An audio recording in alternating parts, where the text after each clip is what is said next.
Guys, I'm bringing the party to you. Snakes. Why did it have to be snakes? You big dummy. Oh, great Odin's raven. Say hello to my little friend. I stepped in a ditch last night, man. I almost closed my balls off, man. You take drugs, Danny? Every day. Good. What's the problem? Yeah, David. Oh, there's no funky beer well without. On the doctor.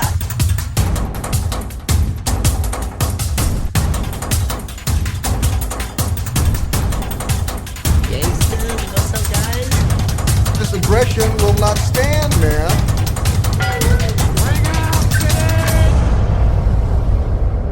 Engage.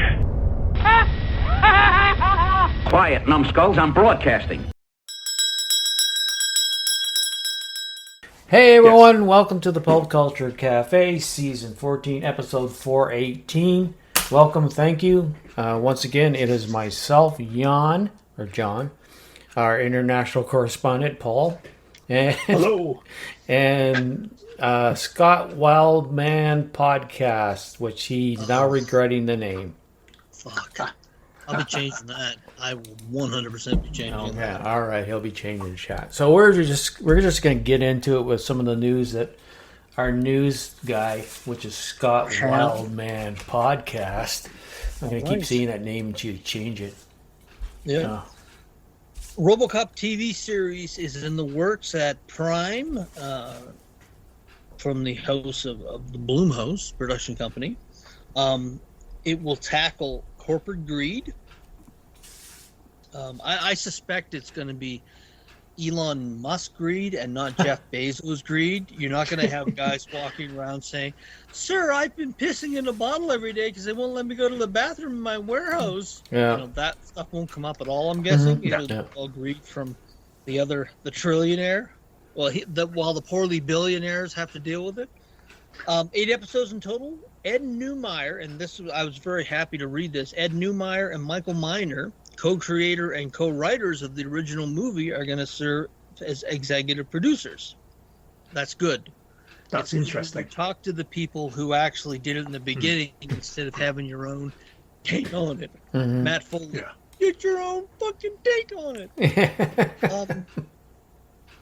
And this quote made me hesitate, but let's see where it's going to go first. Quote, blending visceral action with a critique of corporate greed, privatization, and the nature of identity. I was like, wait, hold up, wait a minute. That last part, I'm not really sure what you're talking about, but we'll see where it goes. Mm-hmm.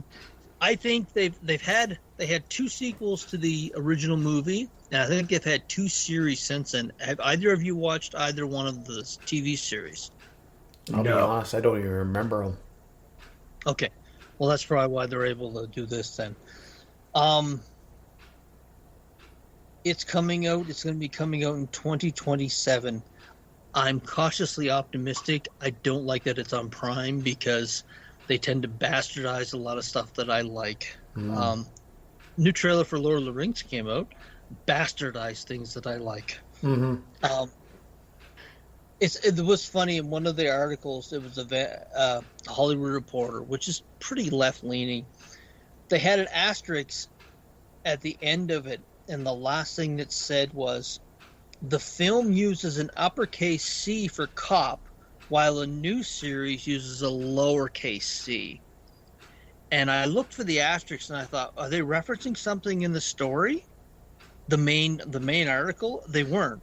It was just at the end they were saying, we're going to make sure the cop isn't capitalized because, I don't know, police officers are bad. That's the only thing I was thinking. We don't want anyone to think. I was thinking there's no reason for this to be here other than the virtue signal that, you know what, we're going to say cop with a small c. Mm-hmm. It was just very weird in that article. I was looking at it like, what purpose did this have to be there? You weren't referencing anything other than to say that it's not going to be cop with a capital C. Very odd. I mean, there's no escaping it, really. It's called RoboCop. Yeah, I mean, How do you play that down? Yeah. You play down by giving it a little C as It's a opposed to a small big C, C. apparently, yeah. And So it was it's- very yeah. weird. I was like, but it was a Hollywood Reporter, and I was thinking, did someone say, I'm putting in the work, small C, cops are bad. But it was weird. I'm actually looking forward to it. If they can do it the right way and give it a fresh take. I'm also a bit wary because they did that with Judge Dredd, and it was not very good. So we'll see. But Ed 209, I got that T-shirt with Ed 209. I'm looking forward to that. If they can do that right, that would be cool to see a I guess it would look like claymation back in '86. A cool version of Ed 209. That'll be worth it. Yeah. Oh, you're going to get an AI version of Ed 209. It'll probably look good, but will it be better? Will it be better than the stop motion animation for Ed 209 in 1986? I'm not so sure. Yeah. Well, a lot of what's happened there is happening right now. It was very much the future is now. I mean, the privatization of, private military contractors and so forth, governments basically being taken over by business entities. I mean, back in '86, I was like, ooh, that's dystopian. No, not so much anymore. That is true, actually. Yeah. It's kind of where we're at. I mean, I'm not sure. Yeah. I think when we're watching it, it's going to be more uncomfortable than anything, because you'll be like, oh, this is the shit that's happening right now. And then I'm sure they'll give you shit that'll happen in the future as a natural extension of that. So, wow. Yeah, it's as if it could get worse. But speaking of reboots, I forgot to mention this on the last show, but they're making Blade Runner 2099, I believe. Yeah, I saw that. Yes. Yeah. I mean, it's got the stink of Star Trek, whatever it was called. Section 31. When I saw it, that's the one. It's Blade Runner Section 31. Yeah, no, it's got the stink of that all over it. But I do like the original movie, and I do like the sequel with Ryan Gosling. So I'm a fan of the property. I'm a fan of the concept. If they can do a decent job of it, this is something that I would be looking forward to. So I'm not optimistic. I'm really not optimistic, but we're going to get Blade Runner 2099 at the end of this year, I believe. So we shall see. Good actor. She was great in the first couple of seasons of Star Trek. She can act. Yeah. But yeah. she's gotten some really shitty scripts in the last couple of years. And I watched Crouching Tiger, Hidden Dragon fairly recently, and she's really good. Yeah. She's no joke. She's a proper actor. But take a script. She was just they just give her a shitty movie to be in. Unfortunately.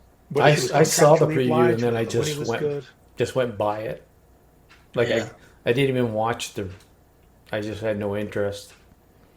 So I had the first day of San Diego Comic-Con was yesterday, and it's still running all this weekend. And some of the events in the first day is Johnny Depp surprised folks as Ebenezer Scrooge. He is going to be in an Ebenezer Scrooge movie, and I think that's great. I'm glad he's back in Hollywood. I'm glad he's back doing movies, because after that young lady shit in his bed, I never thought he would do movies again, to be quite honest. Yeah. So I'm glad he's back. Yeah, I've got no interest in the movie, but it's good to see. I don't mind Johnny Depp in movies. I mean, aside from the Willy Wonka one, that was god awful, and he was creepy as fuck in it. But aside from that, good for him. There was a panel with I don't know what to think of Clayface. There was a panel with Clayface lead Tom Rice Harrison and director James Watkins. That's going to go one of two ways. Either it's going to go the Supergirl way, or it's going to go with the respect of the Penguin way. Which one? Yes, Penguin. Penguin, Yeah, the Penguin. Yeah, where it's going to be like people are going to love it. It's a movie. Or Joker. I'm not sure if that's what's that? Oh, did you mean Joker? Joker. No, I meant the I think it was the Penguin, the one with Colin Farrell. Farrell. Yeah, that was the Penguin, right?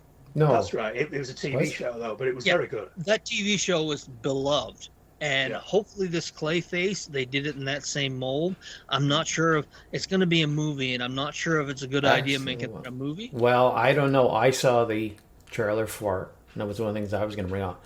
And I tell you, it has an aspect of a horror thing to it. Yes. And you know what? It's supposed to be, yeah. It piqued my interest because it's something different, right? Mission accomplished, yeah. Right? It piqued my interest because it wasn't the same. Because they couldn't do anything to make him a sort of an anti-hero that people are going to like. But changing it into a horror story about a guy whose life is ruined because of something. And I don't know. I watched the preview and I thought, you know what? Again, it's really hard for me to go to the theater anymore to spend the money, but it does pique my interest. Even if I don't, because, let's be honest, movies last 2 weeks in the theater mostly now. Very few last more than long 2 weeks. So, if I don't make it to the theater, I know I'll watch it when it comes to TV or to whatever thing, because it's like, fuck, this is something that's kind of a little bit different for me. I don't know how different, but I might be able to find ideas for different styles or different genre it's taken it from, but it caught my interest. Like you said, Scott, it did what it needed to do. There were actually they've been showing some of the design. They have a Sentinel set up at San Diego Comic-Con, and you can check some pictures out on the web. It looks pretty fucking cool. So they're putting some money into it. Marvel said, okay, we're going to Doomsday. They have another a Doomsday display, and it looks pretty fucking cool. So they're putting money behind the movie that they have coming out. As I said, mentioned in the last show, they got all the costumes of the characters with regular guys. Steve Rogers with his giant hammer. Yeah, well, the one that's making a big stink is this one of like a female-shaped Doctor Doom. You see that? Oh yeah, the Latvian witch. Is that the one you're talking about, the green costume? No, she's in a metal. She has a metal costume. Yeah, I know what you're talking about. Okay. But it's the Latvian witch, I think is the term. I don't know much about the character. Okay. I assume it's Doctor Doom's mom, maybe. Possibly. Well, they've been whipping out that it's oh fuck, what's her name? Drop. The witch. Scarlet Witch? Scarlet Witch. Oh, really? No, I heard she wasn't in the film at all. I remember reading some. Well, you know how people like to speculate. They speculate it could be her. So fuck around with it. Yeah. But yeah, San Diego Comic-Con today. They're gonna, Kevin Feige was going on about Hall H is the big one where they had all the stuff. Yeah. You could tell he was trying to remember in 2012 how fucking excited you were. Well, you're going to be excited again. So that's all going to be today. Saturday's the big day for San Diego Comic-Con. I think they're gonna announce some of the casting for Avengers Endgame, some other casting, and it's funny though. Kind of San Diego Comic-Con was the granddaddy of them all, but it just kind of snuck up on me. If you weren't on Geek Media, you probably wouldn't know what was going on. No, I no intentions of going now because it's in the States, but I don't really pay attention to it anymore. Other than let's take a look, but other than it's out, I'll spend all weekend looking for all the news. Nah, not anymore. The only thing I saw interesting was that oh my god, I wonder if I'm getting Alzheimer's because I'm forgetting stuff.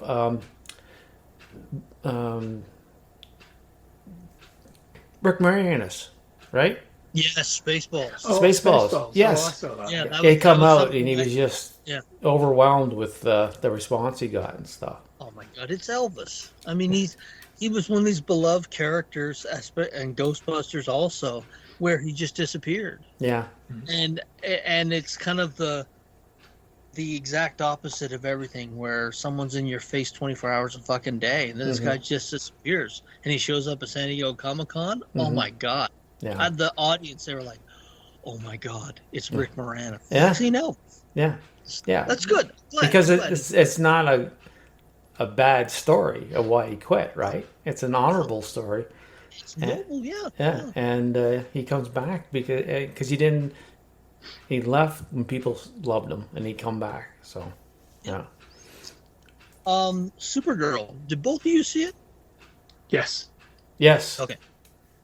Yeah. Well, it's coming out on digitally on July 28th, which is like a month after when in the theaters. Yeah. See what I mean? The movies don't last anymore in theaters. 121 million worldwide. I never expected that. I thought at the very least, Jason Momoa as Lobo would put it into the 300 million range. Yeah. But fuck. The theater hall was less than I expected. Some of the actors, she shot herself in the foot, and a few people do that. Alan Richardson just did it from Reacher. You'll hear about it sooner or later because it just kind of hit the press. She got set up on a question, and instead of pivoting, she just went into ideology, and the folks who wanted to use it went with it and just amplified that interview, and I think it hurt it. And I wish sometimes that actors would just focus on the material and, not prophesy. That's not the right term. Basically, talk about something other than the movie, other than the character, other than the storylines, because that absolutely hurt her. I never thought Jason Momoa. I thought for sure with Lobo that would make more money, but it ended with 121 million, and it's deemed to have a $200 million loss on a $170 million budget and $140 million marketing. So that can't be right. It must have made more than 121 million worldwide. That can't be right, surely. That's ridiculous. That's what in the first weekend. In the first weekend, it did 68 million worldwide. So it really bombed. That is tragic. However, it launches on 4K UD, Blu-ray, and DVD on September 8th. So I don't give a fuck. Did we actually speak about it? I don't think we spoke about this. I've not seen it. Go ahead and say what you want. I've seen it, and I think part of the reason that I enjoyed it, and I don't go into movies to review a movie or whatever. I go to a movie just to sit and have some fun. So it's a bit like Birds of Prey. Remember when you and I went to it in 2020 where Harley Quinn, there were no good male characters and they just all got beat up? No, I don't pay attention to that. I don't. I go and watch a Supergirl movie, and I watch a Supergirl movie, and I don't pay attention to about, actually fucking not a lot. I just sit and watch the movie. That's all I want. Was the story good? It makes sense. Yeah, sure. It was based on a comic book, which was a lot better than the movie. That's what other people said. They said that they really didn't follow the comic book. They made some changes that I didn't like. But it was enjoyable. It was not great. I thought Lobo was useless. There is no reason for him to be in there. Not at all. What the fuck is that? That was a motorcycle. Oh, cool. Going past the house. Wow. That was Lobo. I think you might well agree. Yeah, let's hope that arsehole doesn't fall off and die. That'd be terrible. But Lobo was a waste. Served no purpose. Yeah. He didn't do anything that really helped the story. He was in there simply to try to get people into the theater. Yeah, and they didn't, which is fascinating to me because I thought. Yep. See, that didn't surprise me though. Anyway, so I'll let you finish. And I didn't mind her performance. I didn't see nothing wrong with her casting. And this, after I watch it, and then I go and I get to watch other stuff about it. But basically, it's a person who's lost. She's on her own, basically. She has no real family. Clark is not family, just simply by name, but not in personality. And I like the idea that they took, fuck the dog's name, the dog, Crypto, yeah, made him her dog, right? Other than Superman's dog. Superman doesn't need a fucking dog. He's got people. He's been growing up on Earth. This, to me, that made more sense. And in her relationship of being alone and stuff, that was good. I liked that part. The bitch people came about the wrong music. I didn't even fucking notice it. It's background noise to me. It's not part of what I'm there. I'm not there to see music. I'm there to see the film. So, but the biggest thing overall, everything, is that there's no more surprise. We've been oversaturated with science fiction superhero movies so much now that 10 years ago, maybe, this would have been a hit. But now it's like, yeah, it's another superhero movie. I have to... You want me to compare it to my first run in all the Marvel? Nah, ain't fucking working. You know, you got to come out with something really fucking good to get me excited. And it didn't do it, but I did like it. So, yeah. Yeah, I'm kind of on the same page. I liked it. I went to the cinema to watch it. It was fine. I think there's nothing wrong with the actress that plays Supergirl. I don't know why people are complaining. I think she's a good fit for the role. I think the Supergirl that we saw on screen was interesting because of the backstory that they gave us. There's nothing wrong with that. The only problem that I had with the movie itself, I'll just come out and say it. I'm probably never ever going to watch this movie again because there was nothing that happened in it that I want to see again. You know, it's like the Superman movie. Straight away, I'll point you towards the Mr. Terrific scene where he kicks the shit out of all those people just by sort of flicking the tea It had no things. moment in it. Yeah, there's no moment in it. There's nothing that makes you think, wow, that was cool. Okay. It's desperately trying to be like a Guardians of the Galaxy movie, but isn't as good as any of the three Guardians movies. It falls a little bit flat because it's based on a 12 issues comic book story, and it shaves out an awful lot, and you lose a lot of the. It's like, I don't know whether you know the premise of the story. It's probably in all the trailers, but there's this young girl whose family get killed, and eventually Supergirl sort of like helps her along with her quest to get revenge for her family. But it's like, and I think Mark Bernardin might have said something similar to this on one of the Fat Man episodes. But it's like, because of what they lost from the story, from the original story, you didn't actually need the little girl. You didn't need her because this bad guy poisoned the dog, and Supergirl had to go and find the bad guy and get the antidote of the bad guy to save the dog. And that was kind of enough because I think everyone kind of forgets about the little girl because it's about the dog, it's about the poison, it's that's Supergirl's motive for it. We don't really give a shit about the girl because we see her family getting killed, but we don't. The whole scene takes like 3 minutes, so we're not really invested. It's just like it's an excuse. It's just like any sort of spaghetti western where someone gets killed and someone goes out for revenge, but you don't really give a shit. It's just a plot device. So she didn't really need to be in it. Lobo certainly didn't need to be in it. And I think, Scott, I think you might be overestimating how many people would really give a shit about Lobo in a movie. I don't think that he's big enough a character to draw enough people in to add an extra 100 or 200 million onto that movie. And I think what might have damaged that is like the first weekend where people have been to see it have probably said, if they know anyone who's interested in Lobo at all, and they said, what was Lobo like? And they'll have said, it didn't need to be in that movie. It wasn't actually very good. it beats a few people up, but the Lobo that I know from the comic books would have kicked the shit out of everybody in that movie, sparked up a cigarette, taken a shit, and then, flown off and kicked the shit out of somebody else. And that did not happen. He ended up getting captured, and the little girl had to rescue him.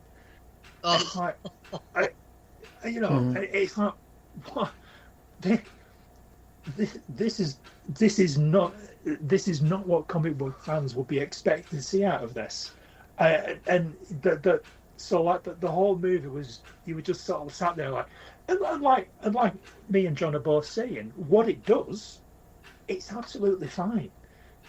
It's entertaining, but when you sort of you leave the theatre, you sit down, you talk about it with your friends like we are here now, it's like, yeah, I wouldn't have done that, and I wouldn't have done that, and I wouldn't have done that, and I don't know why they did that, and that actually wasn't very good.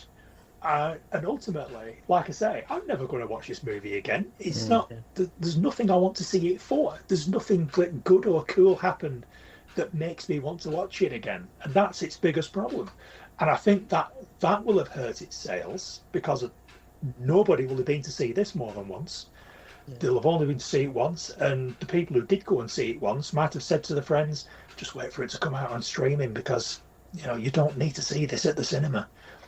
And they're probably right. So it might do better on streaming than it did at the cinema. It didn't deserve to do that bad. It really didn't. It's not $1 billion movie, but it didn't deserve to bomb as bad as it did. But it's fine. It's just fine. But Lobo, massive wasted opportunity. Huge wasted opportunity. Terrible. It's just an excuse to get Jason Momoa into the movie. It didn't need to be in that movie. No. Pretty much. I never understood why they released movies the last weekend of June. School's getting out. People are fucking off either the cottage or they're going on vacation. No one's really... A lot of people aren't thinking about going to the movies on June 28th. Yeah. It's just one of those things. I don't know why they would release it at a date, and I'm guessing that hurt it too, just from my position. There was a dragon over Glasgow. Yes, there was. What the fuck is this? I've never saw this story.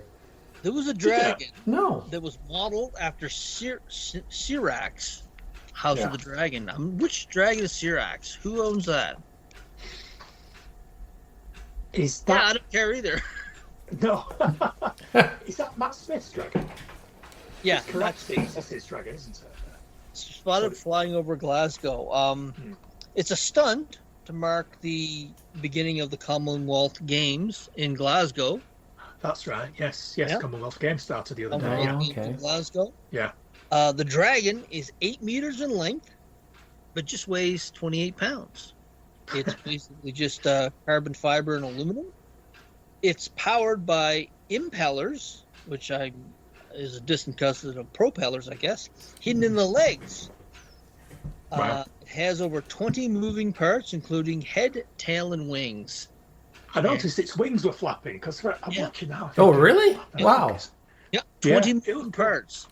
And we'll think it's fascinating right until the point where they put guns on it. And then it won't be funny anymore. It'll be delivering your Amazon parcels before you know it. Delivering Amazon It's pretty cool. What's 8 meters? 8 meters is 6 feet? Something like that? How long is 8 meters? 12? No. That's 1 a meter fair is size, about... right? Yeah, 1 meter is about 3 feet, I think. Oh, God, 24.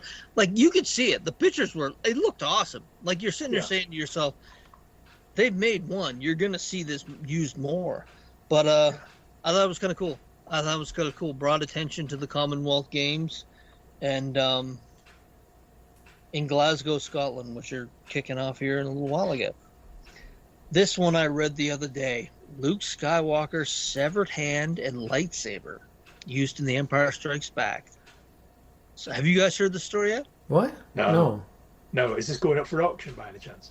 It's gone up for auction. It's been sold. Luke Skywalker's severed hand and lightsaber used in The Empire Strikes Back has sold for... You guys want to take a guess how much it sold for? That's the hand and the lightsaber. The hand and the lightsaber. I want to say 100K. 1.2 million, but I really don't think it'll be that much. I think it's probably going to be more like 300,000, 350,000. John, any guesses? I said 100,000. $3.75 million. Jesus Christ. Jesus. I Who's mean, got that amount of money? oh, there's a Spend on lot. that? Like, that's one of those things where you're like, yeah, some people have too much money. Me. The most valued on-screen item ever sold for Star Wars, initial bid was $1 million.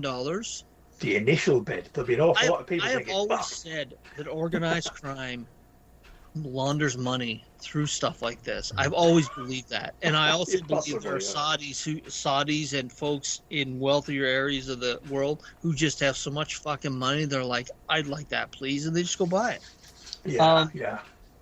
Last year, Darth Vader's lightsaber sold for $3.6 million used in the Empire. Holy shit. Wow.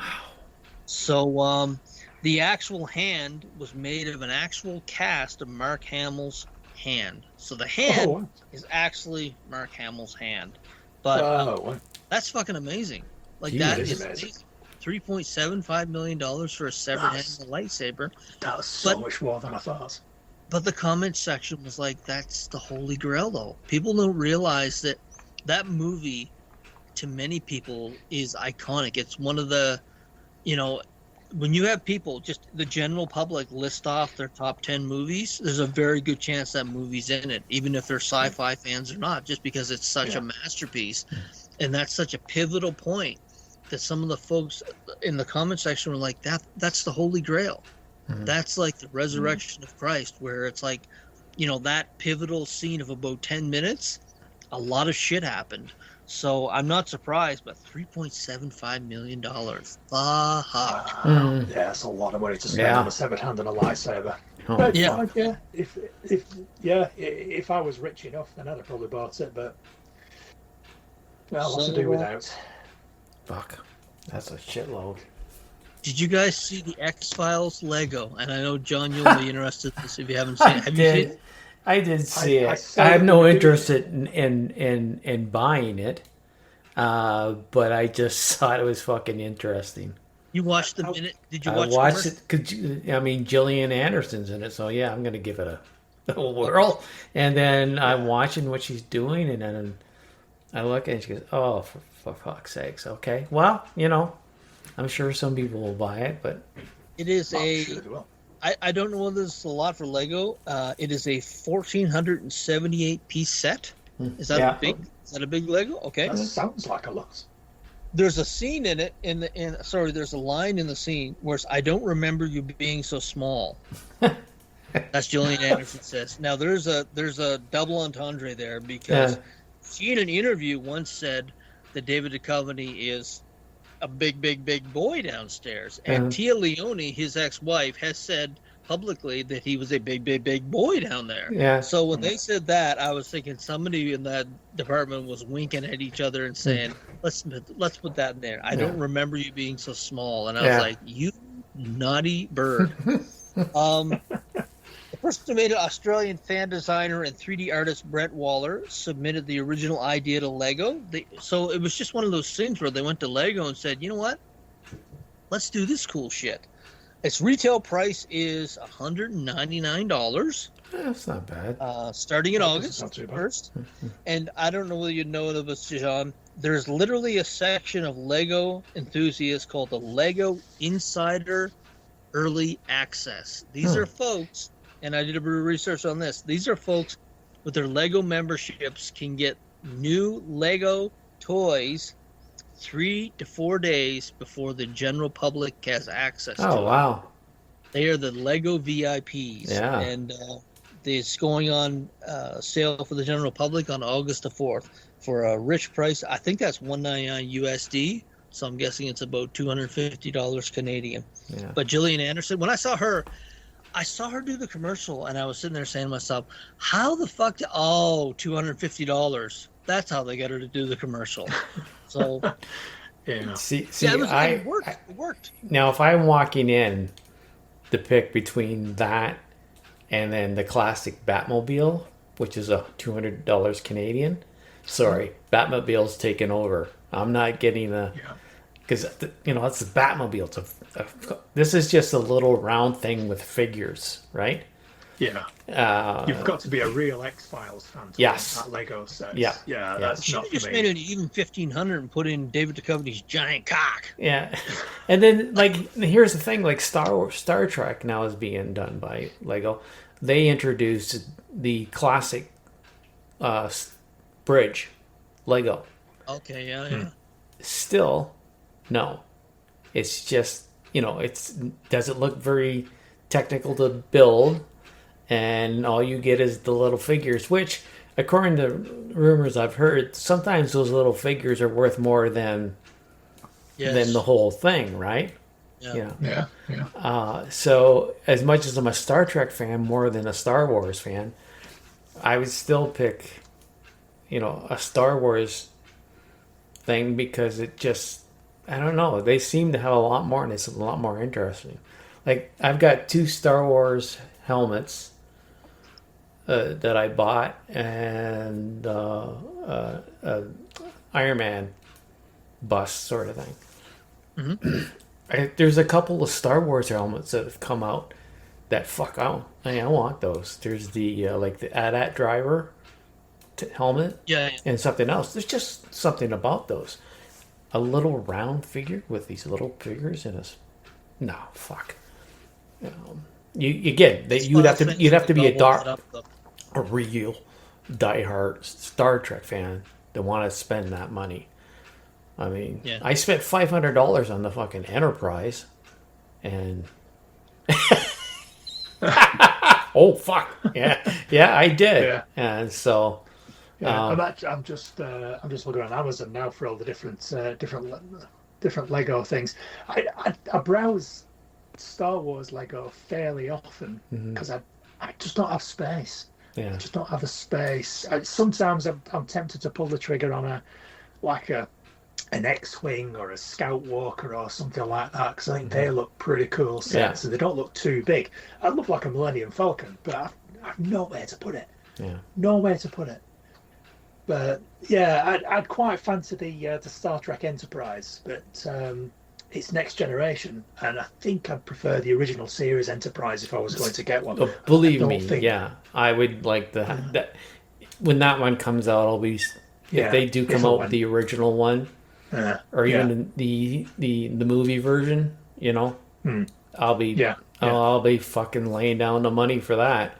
Because that's the one I really want. I like Next Generation, but still. Yeah. The first. As a kid, I played with Legos like every other kid, but I never really realized how far the genre had come forward until that classic skit where the geek brought in the Millennium Falcon for Harrison Ford, and he ripped it over his head. Did you guys see that video? Oh my! Go on YouTube, Harrison Ford Millennium Falcon. It was on Conan O'Brien. And this geek brought in, it's a full-size Millennium Falcon. Yeah. And he says, even the audience gasped because Harrison goes, "Oh, this is whoa!" and throws it over his head by mistake, and it lands. And even the audience was like, "Oh my god!" They believed it for a minute and didn't think it was a skit. And because the guy who brought it out just looked at it like he was ready to cry. It's a great video. Watch it. Well, it wasn't until Lego made the change. They're about to go under, I believe. Yeah. But they started doing these things, making these different things that they changed how they're doing. Yeah. And then they picked up again. So. Yep. But so comics did in the 90s. Yeah. Let's do a couple of what we watched. Okay. I'm going to start with another anime. It's called Snadland. It is on Netflix. The only reason I started watching it is, if Paul, maybe we know this more than you, Scott, but the animation, the game style of Borderlands, they've got that, like the drawings and stuff. Yeah. That sort of still anime style is in the show. So it's not 100% used, maybe 50-50. So it really caught my attention because it was like, this is really different. And it takes place on a planet where water is in high demand. There's humans and there's demons. And the aspect of the show is that they eventually team up because they both need water. And there's this place that's supposed to have water. The only water that is available is controlled by this guy. And, he basically steals the money from people to get the water. You know what I mean? Like, here's a glass of water. Let's say $500 for a glass of water. That kind of thing. Yeah. So they join up to go. I haven't watched another episode. I just wanted to watch one and see what it was like. Again, it's Japanese anime, so you have to take it into the way they do things. But the animation style I found is very, very interesting because of these, like I said, remind me of Borderlands. What else? We talked about the Clayface anime. There is an interesting thing online talking about Jack Kirby. It's on YouTube. It's called Jack Kirby Erased and Disrespected. It's an interesting talking about how Jack went from company to company, but gradually they hired Jack to come in because of his artwork, his storytelling, but how they at the same time hire this guy but also disrespect him by having his artwork done over by different artists, saying, okay, we want you here, but we don't like the way this guy looks. We're going to hire and have this guy come in and redo this face. We'll keep everything else the same. It's a really interesting thing how he really got fucked over by the industry. They brought him, but until he went and started doing his own stuff, and Commandy's the one that was his style. He did everything himself. The New Gods, is it? Yeah. The New Gods, that was his, so he was kind of had control. But when he was working, he was doing a Superman, and he drew Superman the way he wanted to draw. They didn't like it, so they redrew his face. And then also certain aspects they would take out. He'd have his page that he draw, and then they would remove characters because they didn't like it, So it's on YouTube if you can find it. I found it really interesting. This year, just like Jack Kirby, he's up there. He's like the god of comic book geeks, right? If you want to use that phrase, but how the company still fucked them over. So I recommend it. Stanley disagrees. Just a short news thing. There's a shortage of male porn actors in Japan. They can't find enough male actors. They got tons of women, but they're running short on male actors, and there might be looking overseas for Land of the Rising Sun. Yeah. Say. Yeah, we're all thinking it. Yeah. We're all thinking the same thing. Yeah. So I thought, okay, well, it's not a great nerd story, but it is interesting, Well, I have a big cock. I have big cock there, yeah. Let me go see. It's all relative. Stewart Saves the Universe. I watched the first episode of it. Have you? Yeah. I've got it queued up, but I've not watched it yet. I enjoyed it. I mean, you got to get used to no soundtrack, like no laughter track, because it's not filmed in front of a live audience. And then live audience laughter, and then add a little bit extra to it, right? Like they do. But I did giggle a few scenes at it, found it entertaining, and keep it. It's just Stewart and then the rock guy, and there's just Bert. Yeah, Bert, and Bert does a couple. I like Bert, Yeah. and Stewart being Stewart, So I would recommend it. Give it a shot. I really enjoyed it. 8 episodes, I think, the first season is. I don't know about how many episodes. I just watched the first one, so it's The trailer looked great. I like the trailer. Yeah, so it's entertaining. Yeah. And what's that? Nothing. Go ahead. Okay. And let's see. The last thing, I just watched it last night. I mean, we can discuss depending on how long the show goes. Is The Gorge on Apple, the movie? I watched it. Oh, I actually enjoyed it. You know, I thought it was interesting. It reminded me of Stranger Things in a way, but I don't know whatever. But the backup story to it, and you know a couple things right from the start. Like, oh, I know what's going to happen to this guy. Yeah. Like, don't make it a surprise. We already know. You don't have to surprise us. I thought Sigourney Weaver was wasted a bit in there. She was kind of a generic. She was just there to fill in parts of the story. Yeah, she brought some relevancy, but it was kind of a generic bad guy role. Yeah. But like it probably says, we need you, we want you to be this, can you do it, and this is how much. Oh, okay, no problem. Anna Taylor is an elf. She's a little pixie. She can't be human. She doesn't look human. She looks like a little elf. And when I heard she was cast in Lord of the Rings, I was thinking, you're not going to get a better fucking casting since Patrick Stewart as Professor X. She looks like a fucking elf. I see her, and it's like, yeah, but I have to be quite honest. Her in the dark hair, she is beautiful. Yeah, I know. I mean, I see her in the blonde hair, and she looks nice, but man, she looks fucking hot with her black hair in that thing. You know, you always got to get past how small she is to do some of the things.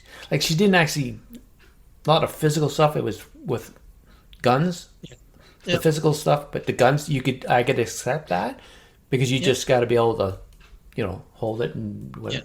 But, I watched it. I enjoyed it. I liked the ending. I did like the ending, even though it was kind of, you knew it was coming in a way. But I've been putting it off for a long time. I was like, oh, fuck, I'll watch it now. And I liked it. So, did we talk about The Boys at all? No, I couldn't tell you. I know it's been a couple of months. I don't think we talked about the season 5 of The Boys at all. Well, what? Okay, well, bring it up. I can't remember, so if you want to talk about it, bring it up. But yeah. What's? Wasn't bad. Good, not great. I mean, that was right after Stranger Things. I remember watching them back to back and thinking, "Oh, come on, guys." I love the Kimiko Frenchie ending. That was very well done. Mm-hmm. It feels like someone cut their budget in that last season because it feels like someone cut their budget because what was supposed to be I would have thought would have been a big fight took place in the like a building. It feels like someone cut their budget in the 5th season. The finale between Butcher and Homelander maybe wasn't as spectacular as it might have been like 2 or 3 years ago. Yeah. Dominique, this was an interesting side note. Dominique McElliott, which was Queen Maeve, turned down the director to be in the 5th season. She said, "No, I'm not interested." It was a good, not great. I mean, the thing with Homelander at the end, I get it and I don't get it. There was some weird dialogue. Mm-hmm. It just like when he was begging for his life, when he offered to eat the guy's shit and blow him. Yeah. And I was like, what? I mean, he knows who he's talking to. He knows this guy has a wife.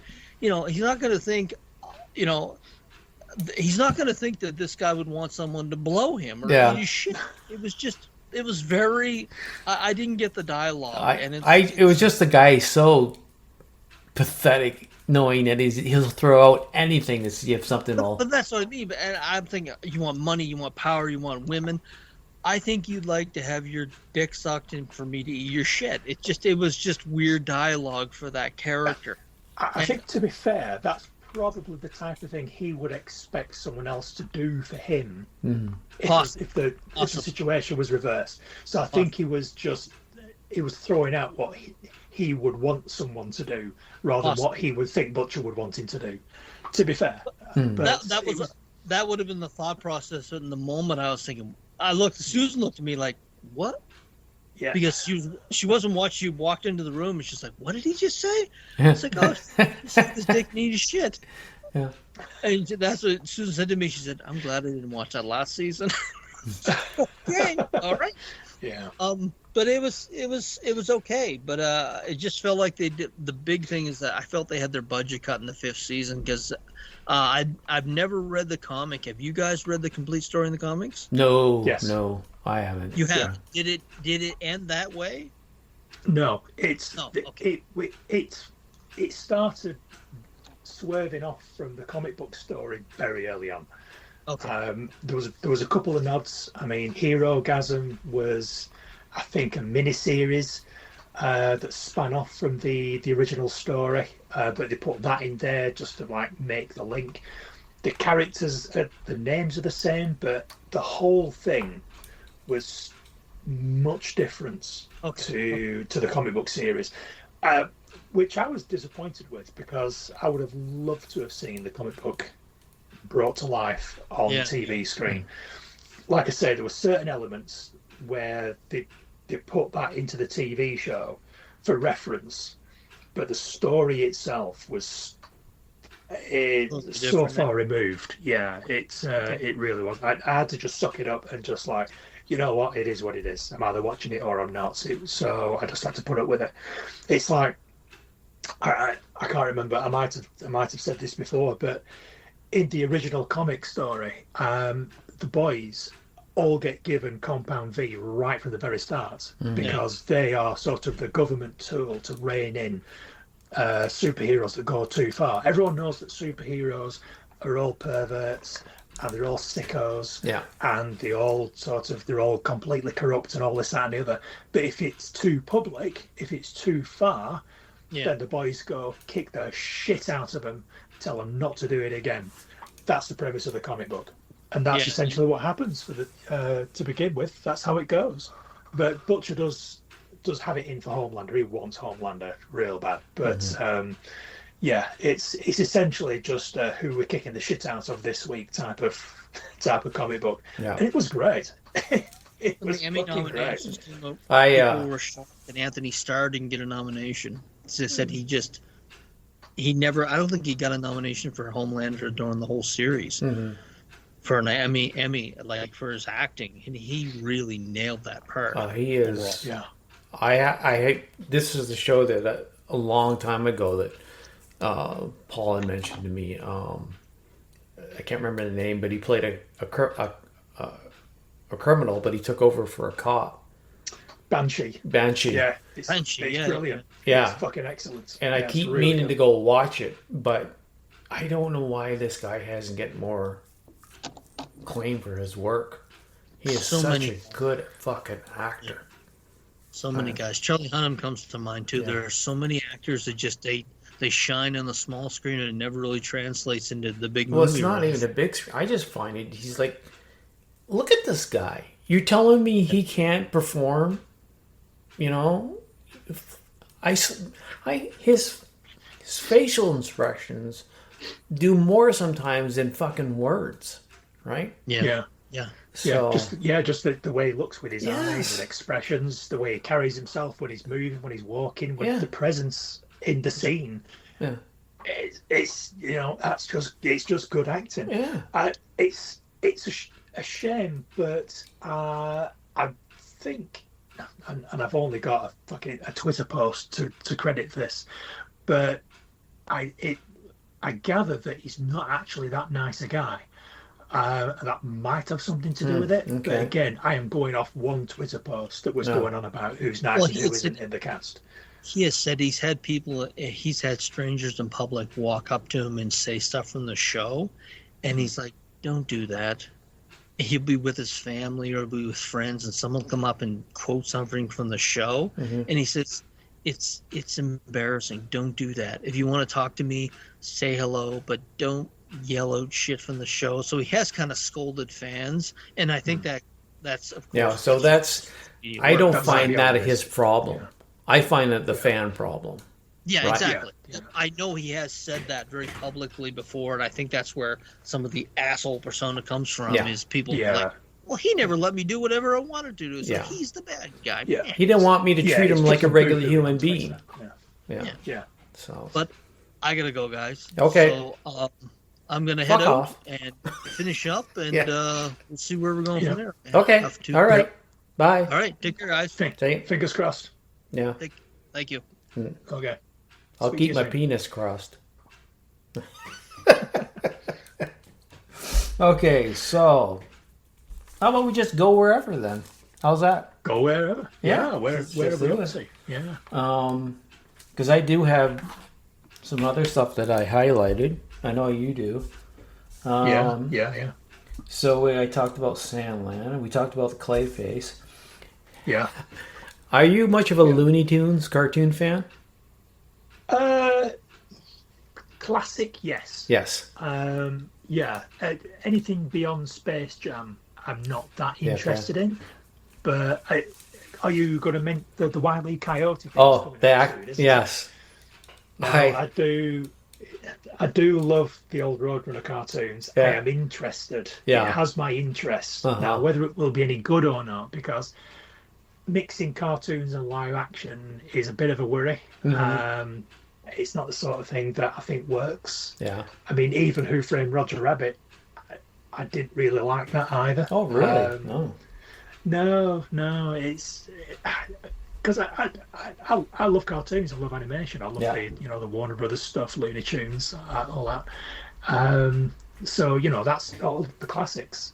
This you can't beat it. Yeah. You can't beat it. You really can't. Tom and Jerry, it's fucking hilarious.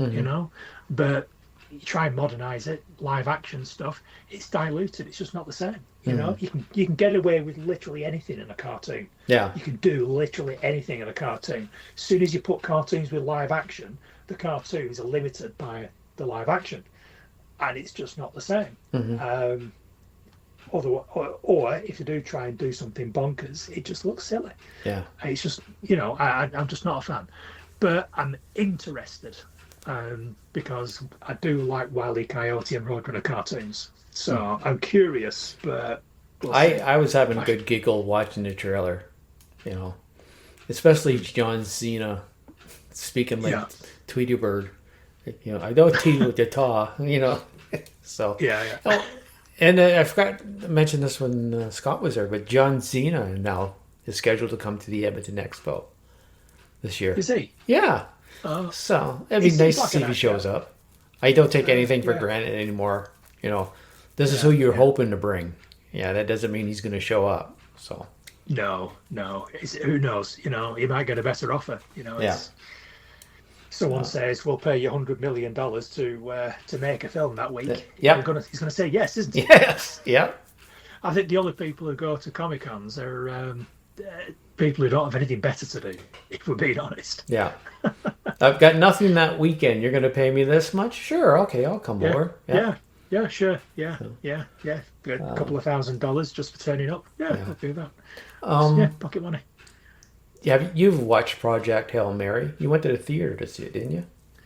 I saw it twice at the theatre, and I saw it once at home on the big TV, and I watched it on my iPad on the plane to and from France. Holy So, cow! yeah, I've seen it- You must I've seen really it 4 love that times now. movie. I do. I don't know. I told my wife that I'd watched it a 3rd time, and she said, genuinely, she asked, "What is it about that movie that you like so much? Why do you like it so much?" And I thought, I don't know. I can't put my finger on it. I don't know what it is about it that makes me like it so much, but I do. I just fucking love it. I think it's really good. Yeah. I just enjoy watching it. And I think it's because everybody's nice. There aren't any arseholes. There's no bad guy. There's, even the person who's doing the things that you don't like, the exact reason why she has to do this. Yeah, that's right. But she's still not like a nice person. Yeah. And there's moments of humor that she brings to the movie, so she's likable. Yeah. Everybody's likable. I think it's just one of those movies that I just enjoy watching it because every scene, no matter who's in it, it's enjoyable. You know, it's funny, or it's interesting, or it's exciting, or it's sad, or whatever. And it's just at the end of the experience, it's like, wow, you know, there's nothing that I don't like about it. There's nothing that I don't like about that movie. That's why I like it so much. Yeah, I watched. There's nothing to not like. I didn't go to the theater, so I watched it the other day, and I just really enjoyed it. It was even the ending, you know, it was satisfying. It wasn't. Yeah. It wasn't like, oh, okay, they're gonna. It's just, you know, it's nice to see a movie where everything just kind of works out in a way. I don't know how to explain it either, but at the end of the movie, I like the ending. I do. So, all the actors were great. Even, even the minor actors. I don't know if that's the proper term, but showing up. And supporting actors. Supporting actors. Sorry, that's the right term. Yeah. So the guy that was his bodyguard, whatever, Carl. Helping him figure out, bringing up suggestions that, sometimes someone who doesn't think the same way, is like, well, why don't you just do this? Because there's a simple answer. Sometimes when you're trying to figure a problem out, you're looking for the problem solver instead of the hard answer. Yeah. So they're looking for the simple one. Yeah, well, that's right. Well, Carl's just like the every guy, sort of, practical solutions, simple practical solutions that we can do now as easy as possible. Yeah. And I love it. Yeah. So I really enjoy that movie. It's a movie that I'll probably watch again, but I'll give it some time. Yeah. Right? You really loved it because you've watched it so much already, 4 times, right? I've seen it 4 times now, yeah. So I liked it, but there's some movies that I need to give space, not just because I want that little bit of a feeling of enjoyment again. I've had triggers to go and watch. Like I watched it the first time because I wanted to, and because I enjoyed it so much, I read the book, and because I read the book, I went to go and watch it again. And then when it came out on home video, I thought, well, fuck it, I can just sit in the living room and I can watch it at home. So I watched it again just because I could. And then I started listening to the soundtrack, because I listen to music while I'm working, but I listen to sort of just instrumental stuff because I don't want to be distracted, but I want the background noise so that, I don't get distracted by anything else. And I noticed on Apple Music that they had the soundtrack to the movie, so I started playing that, and that kind of made me want to watch it again. So that's why I watched it on the plane when I was flying to and from France last week. So so I'm not a crazy person. I'm not just sort of like, oh, I need to watch it again. Oh, I need to watch it again. There are like triggers. There are reasons, whether they're good reasons or not. Maybe I am crazy. Who knows? But yeah, I'm at a point now where I've probably watched it enough. But that's I don't want to overdo it. Yeah. No. I mean, it's not Star Wars. Yeah. No, I really enjoyed it. So no, I'm glad you enjoyed it. Yeah. It's not just me being crazy. No. Every time I see something about it on social media, everybody likes it, and I hope it at least gets some nominations at next time there's some awards coming out. Doesn't matter whether it's the Oscars or BAFTAs or whatever. It'd be nice if it got some nominations. Yeah. But we'll see. We'll see. What do you got? Anything else you want to bring up? Let's have a look. Here's something I've been meaning to bring this up. Have you seen Last One Laughing yet? It's on Amazon. It's on Prime Video. What is it again? Last One Laughing. No. It's called. No. You may or may not get it. I don't know. But there is a Last One Laughing Canada. There's 2 UKs. There's is there an American one? I think there's an American one, but there's a Canadian one as well. So basically, it's a game show. It's about, I don't know, 6 episodes long, something like that. And they get something like 8 or 10 comedians, and they put them in a room. It's a little bit like Big Brother. They put them in a room, and they've got cameras filming them everywhere. And when the game starts, it's the last one who laughs wins the game. So all the other comedians are trying to make everybody else laugh without laughing themselves. Sometimes they shoot themselves in the foot, and they laugh at their own jokes. And basically, you get warnings. If you laugh or smirk or chuckle or whatever, you get a yellow card, like in football. If they do it again, they get a red card, they get kicked out. And it just rolls on until there's only one left, and the one who laughs last wins the game show. And it's the type of thing you might like, because I think the UK ones, you might like the other ones. It's interesting because we watch the UK ones. It's not America. I think it's Australia. I think I watched UK, Australia, and Canada, and the differences in the humour are quite interesting. Because you get the UK ones, and there's some very dry comedians. There's some, people who rely on, some being dry, bit of sarcasm, that sort of thing. The typical British humour. You go to Australia, and there's a lot of physical comedy, where like using a lot of props and that sort of thing. And then the Canadians, there's 2 or 3 Canadians, and I can't remember any of the names. If you look at the cast list, you might recognise them. And they're very silly, very, very silly humour. And it's like, well, I guess it's just kind of cultural. I suppose that's just what people react to. So you might find that interesting, but it's in the 2nd season of the British one.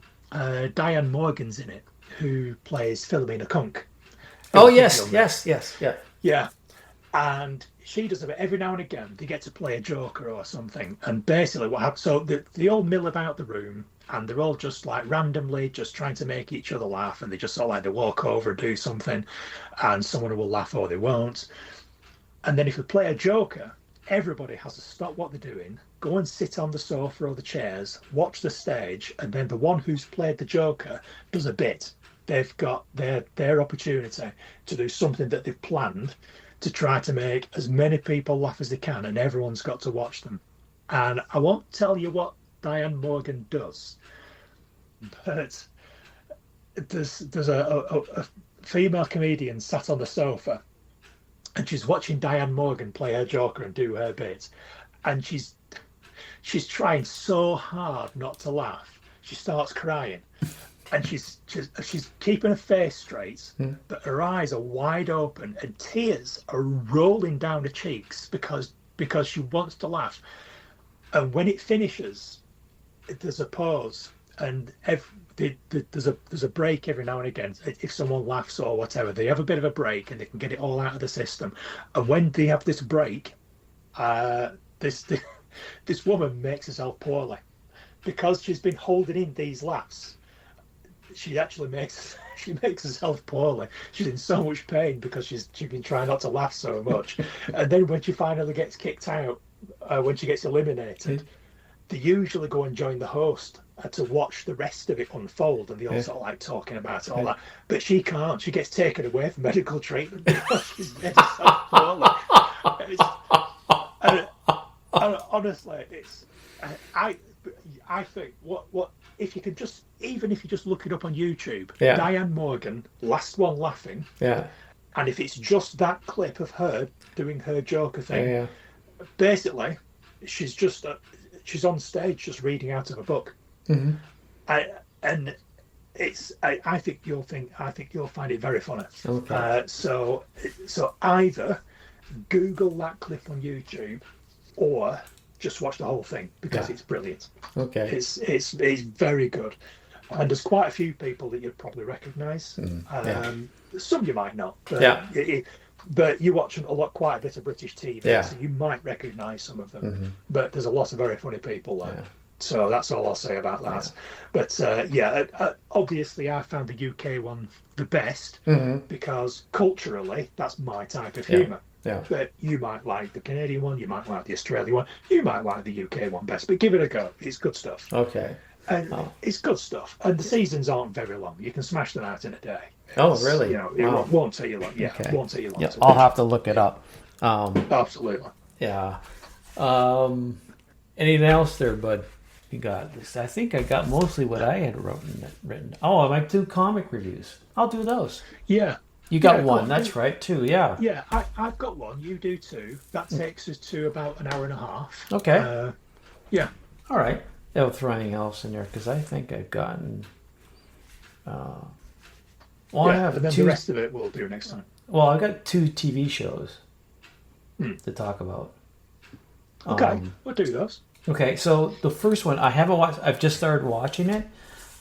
Silo, season 3's out, right? Oh, that's right. Yeah. I started watching it. Yeah. So I've fallen into the category of if it's too long, I have to wait. I lose interest. Yeah. And there's exceptions like Star Trek, because I'm a Star Trek fan. But Silo has fallen into that spot. Now, I'm not saying the show is bad, but I've had to wait so long that it's like, okay, it's on. Yeah. I watched the first 2 episodes. There's, I think, 2 now.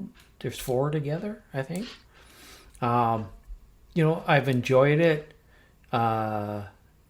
still, but it has lost something because it's like something else has taken its spot that I'd have to go watch Silo.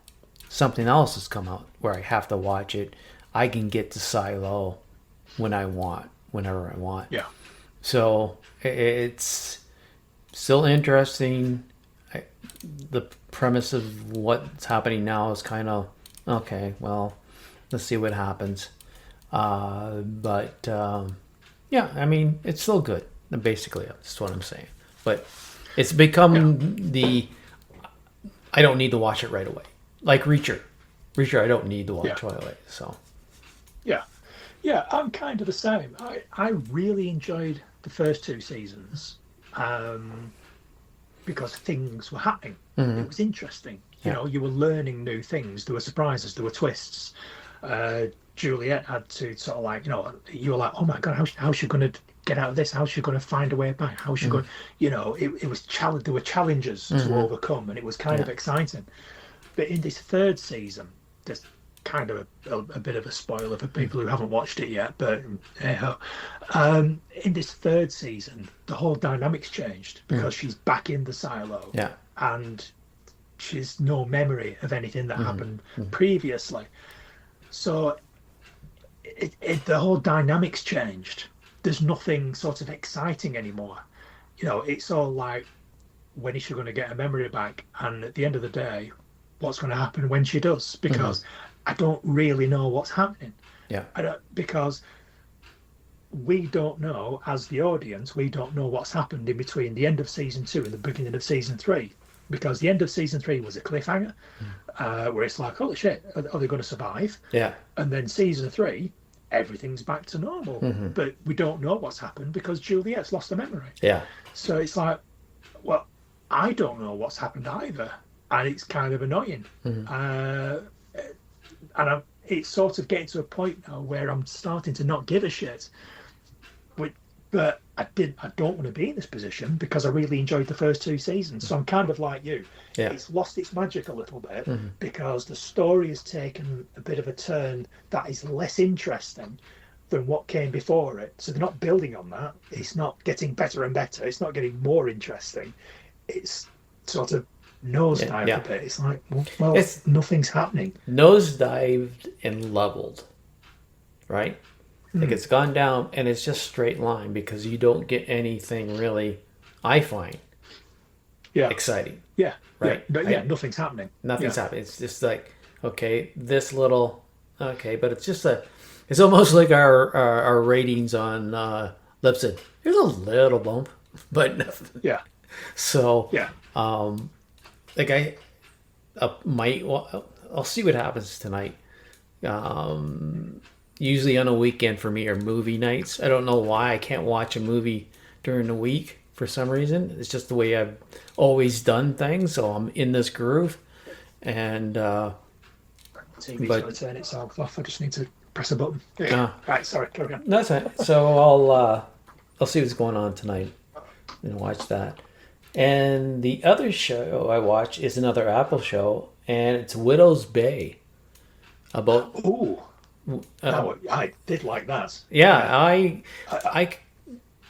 it wasn't one of those shows where I did like 2 shows and then gave it a day and then watch another 2 shows. It's very interesting. I really enjoyed it. When we went back to the original inhabitants when they got there, I lost a little bit of interest. But I don't think that needed to be a whole episode. Yeah. I understand that they needed to tell that story because it was important to what was happening in modern day. I get that, but I don't think it needed to be a full episode. Yeah. I'm with you on that one. Yeah. That was kind of a clip show type episode. It's like, don't really give a shit about any of that. So you could have just given us a 15-minute flashback and it would have done the trick. I would have been happy with that. But I really enjoyed it. It wasn't what I was expecting. Yeah. I enjoyed the humour. Yeah. But it's like I mentioned it to Scott last time we spoke. Right at the very end, I can't remember how it came up. I think he mentioned that he was going to start watching it, and I described it as like a horror drama that had some comedy in it, but I wouldn't describe it as a comedy because I don't think its primary purpose was to be funny. I think it just was funny in places, but it was more of a mystery type thing with like horror elements. Mystery of the week. Kind of like an X-Files in a way, right? It kind of, kind of, just with one story sort of running right the way through it. But each one, something new happened into it. That's right. So my favorite, well, I don't think my favorite character, but I would put her up there as that is the woman. Yes. Yeah. Because I went back and saw a clip of it because in that one scene where she holds this gun on this thing. Oh, the whole all the way. Yeah. That's right, the whole time, and everyone just like humors it. Yeah. Humors it. Yeah, it's okay. It's like, yeah, all right. Yeah, they just stood there like, okay, she's pointing a shotgun at this guy. Yeah. I like her character. I like her character.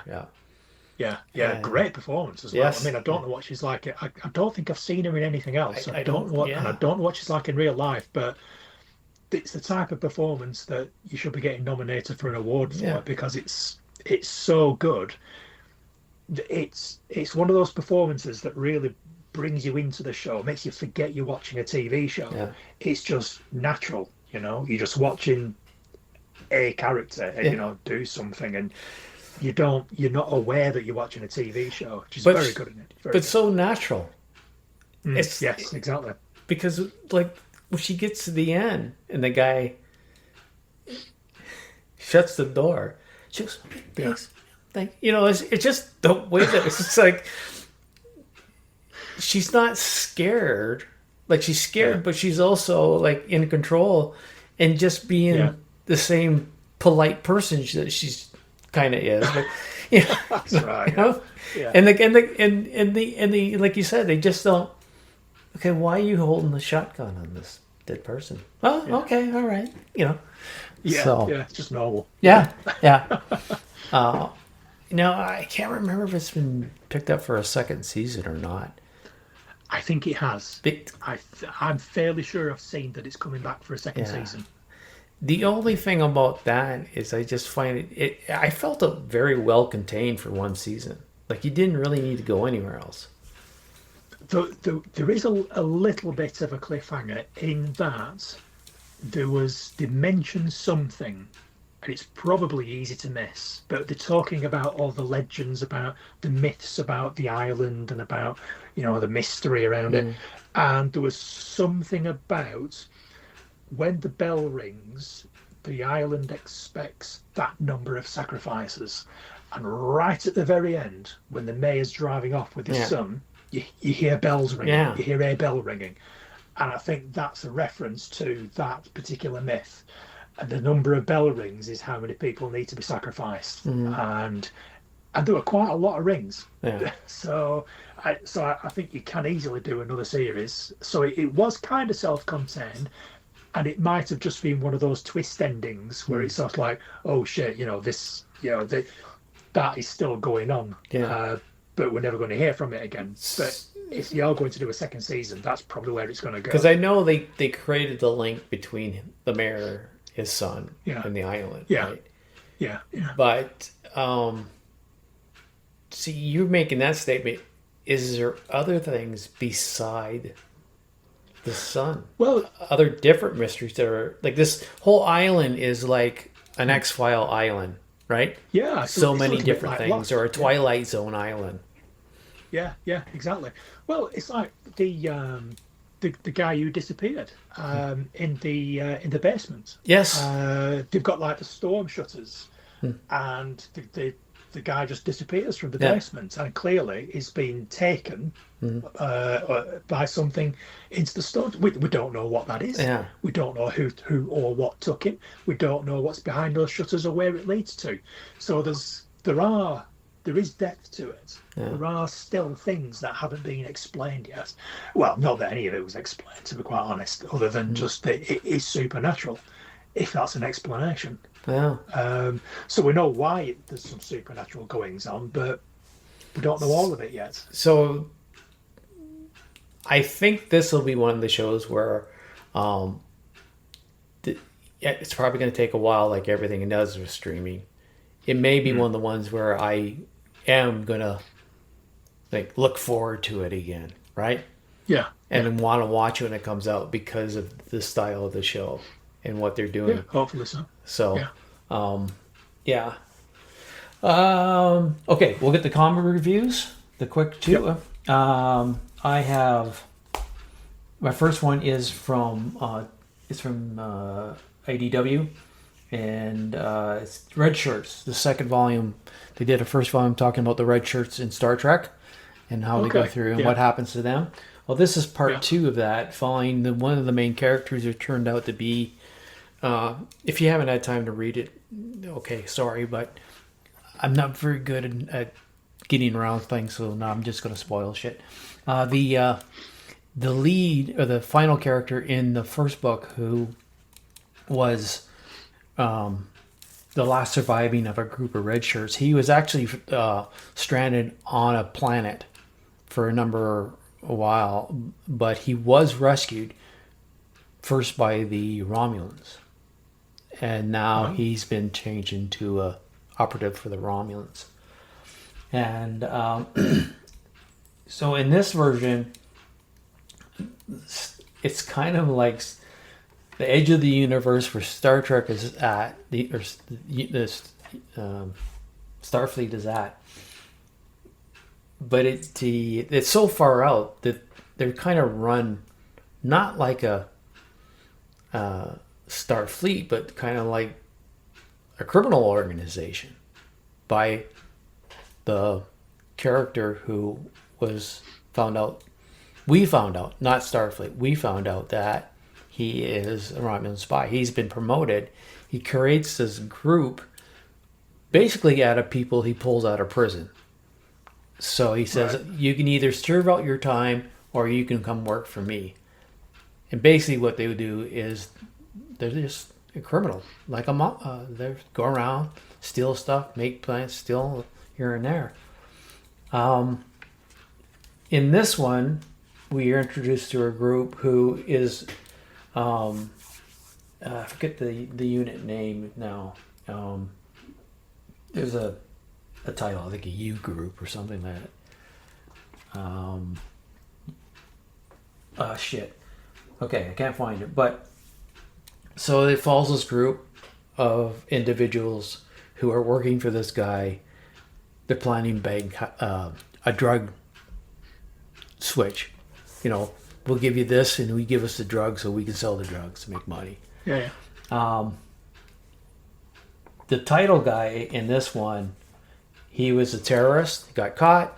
You work for me, then you can serve out your time with me doing these stuff.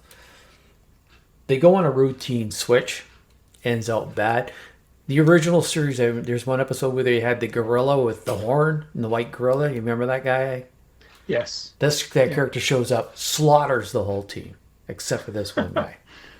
Right. So he ends coming back, and the guy that was supposed to, the lead guy in this, was supposed to go with the team.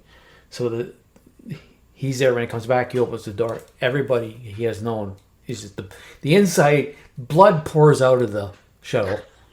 Nothing but dead bodies. He gets pissed off that the guy didn't leave, but then he gets pissed off at the commander. Basically says, "I'm fucking gonna turn you in. I don't care. You killed all my friends for this." Well,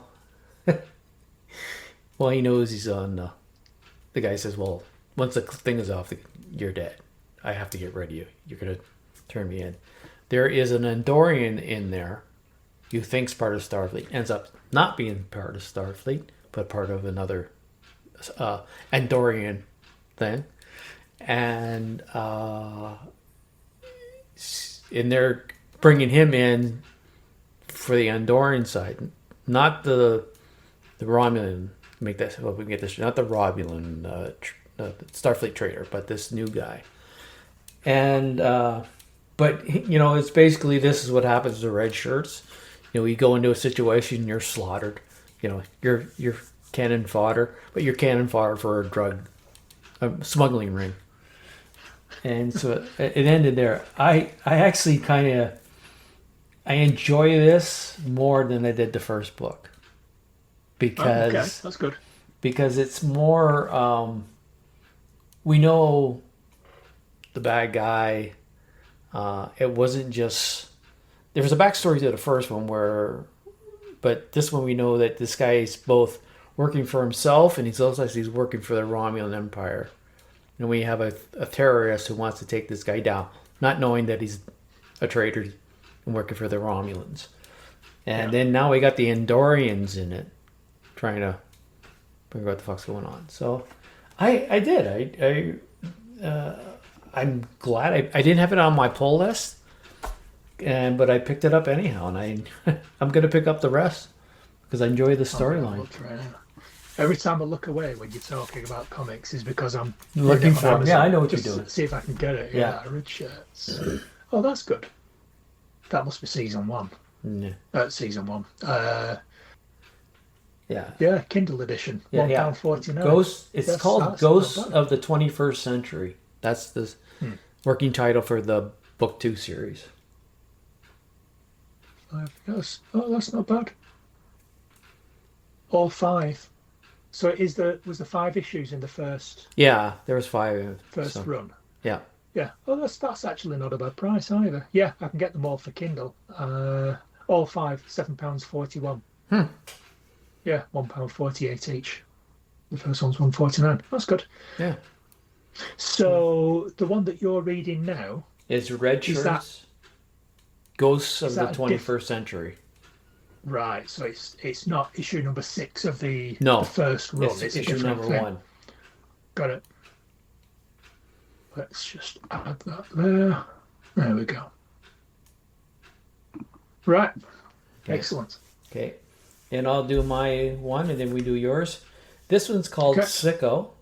Tina Howard and Amilcar Pena. Amelia Carr. It's from Ignition Press. It's a newer company, and it's called Sicko. And in this one, there's a young woman who is basically dying.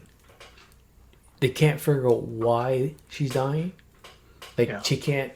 So the doctor says, "We've run this. It's not this. It's not this. It's not this. Not this." And she basically says your own immune system is killing you. And but because we can't define what's the problem, we can't help you. We can't get you into certain things.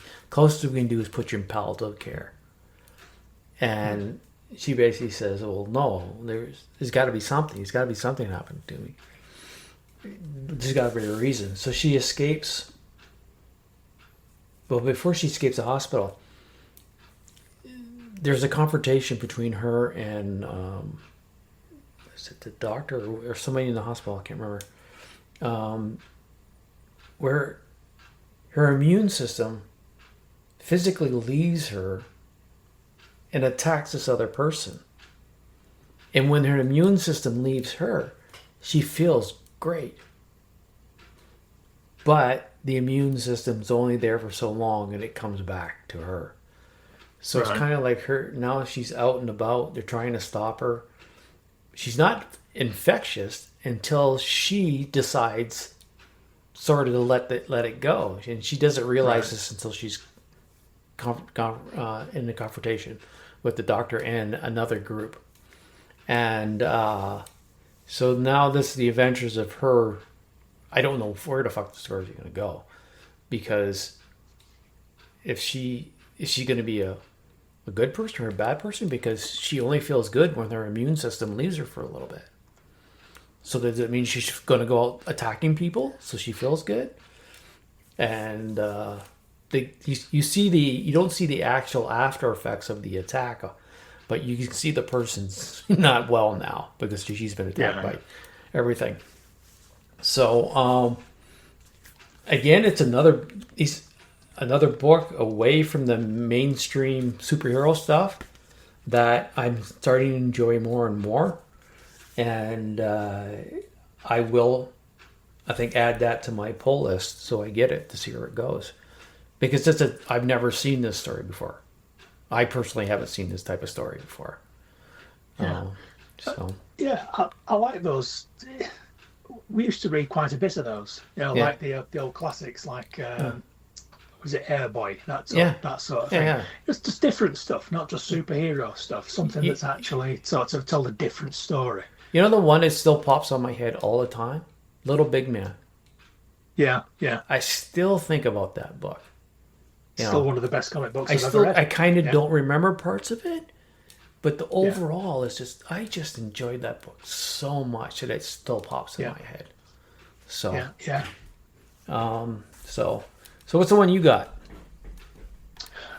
Mine's a Daredevil comic. It's just a limited series. 1 to 3 issues, sorry.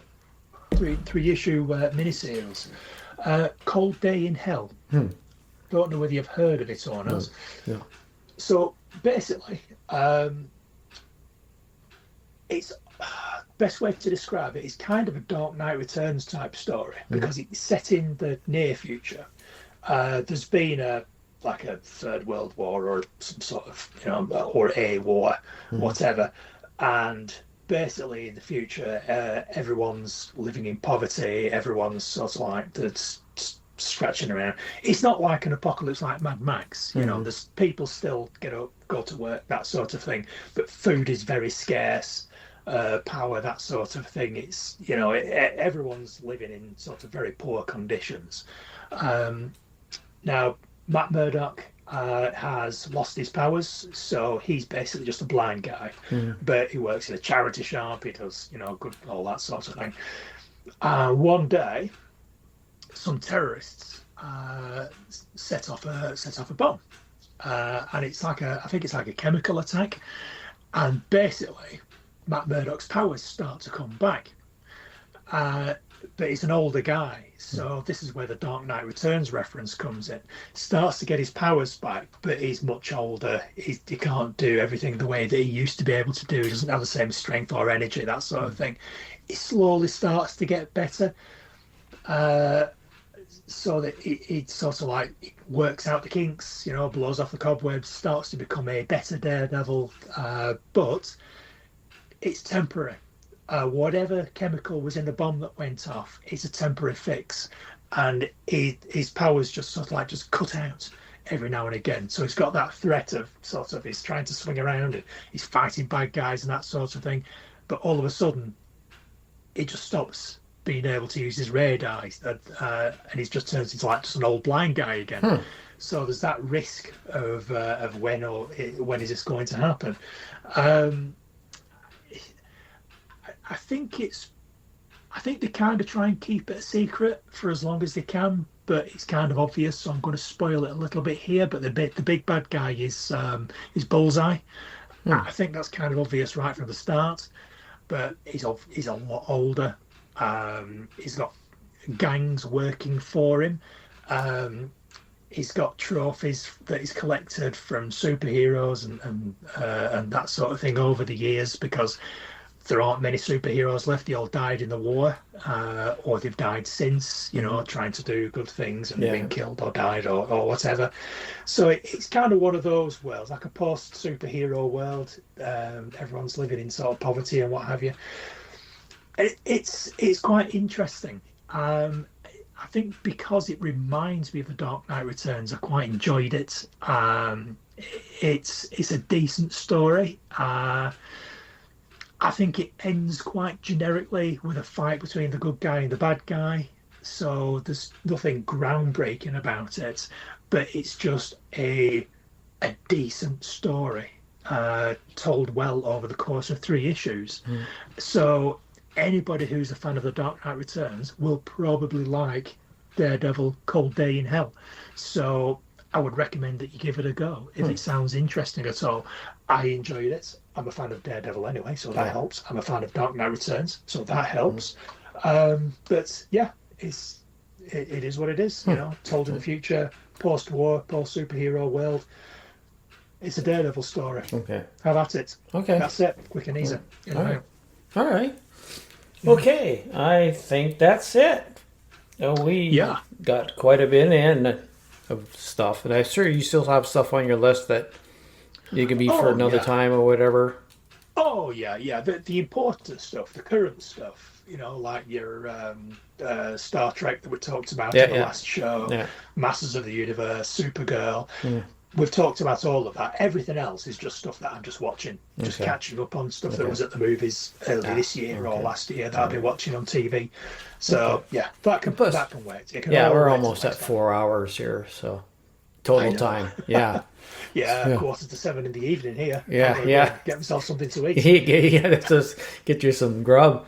Okay. Yeah. Well, folks, if you've stayed for the show and listened again, thank you very much. And we will be back in about a month, the 3 of us. Yep. 3 of us. And then, but hopefully, I'll talk it over with Scott, see if he wants to do in between. Scott has mentioned that there's been a thing where people are not always listening to the full podcast anymore. Their attention spans are getting, not ours, but general, that people are just taking like small clips and listening to it now, right? Because they can listen to it a certain amount of show. So I was thinking, well, we can definitely, either the 3 of us or Scott and I can definitely do 10-minute show, like a blurb, right? Put it out, a blurb, send it out. I've got plenty of space, so I don't know if that would work or not. But anyways. It probably would. It probably would. I think that's how people consume these sort of things these days. Bite-sized things. Yeah. It's like podcasts that I listen to. There are ones that I listen to regularly every week, and sometimes they drop an episode. It's like 3.5, 4 hours long. And it's like, I'm not sure I can be fucking arsed. Yes. It's the length puts people off. So if there's like a movie or a TV show, if you want to just like do a quick 10 minutes, we can. I'm sure we can squeeze that in at some point. The thing is, like you were talking about, the only time that works for me is because I'm driving in my work vehicle, and I can play for 3 or 4 hours, right? Because I'm driving around all over the place. But correct, if you're sitting at home or at the desk at work, that's not going to work. So. No, well, I work from home now. Like I say, I listen to music while I'm working, and I don't commute anywhere, so I've got hours of podcasts stashed up. It's like, when am I going to listen to this? Yeah. You can only have so many shits a day.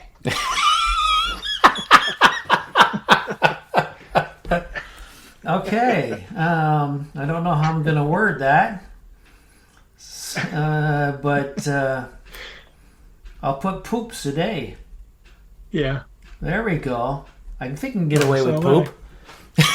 Yeah, you can get away with poop. Poop? Easy. Okay. All right, folks. Thank you from both of us and from Scott, who had to leave. So, Yep. Good night. Good evening. All right, Goodbye. goodbye. Ladies and gentlemen, my mother thanks you, my father thanks you, my sister thanks you, and I thank you. That's all, folks.